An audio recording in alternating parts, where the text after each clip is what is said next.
Hello. Do you know how air conditioning works? Well, there's always a good reason to learn something new, and we're going to explain it to you without making it complicated. Trust us.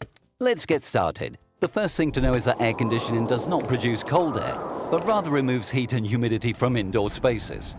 But how? We're going to break down how the cooling cycle works into just 4 easy steps. Pay attention. We are going to keep track of what is called the refrigerant. 1. The refrigerant flows through the evaporator coil, absorbing heat from the air inside your home. 2. As the refrigerant's temperature rises, it changes from a liquid to a gaseous state, moving to the compressor in the outdoor unit. 3.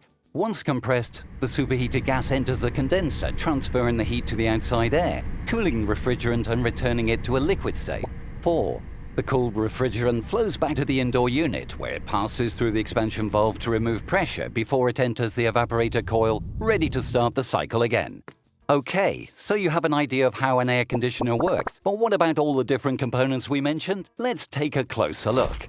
The refrigerant. It transports heat from the indoor unit to the outdoor unit, where the heat is then expelled. The evaporator coil. It delivers cool air indoors and removes the heat from your home. The compressor. This is the heart of the system, located in the outdoor unit, and is essential for transferring heat from indoors to outdoors. The condenser, with its own fan that blows air across the condenser coil to transfer the heat. The expansion valve. This controls the amount of refrigerant flowing into the evaporator coil for improved performance.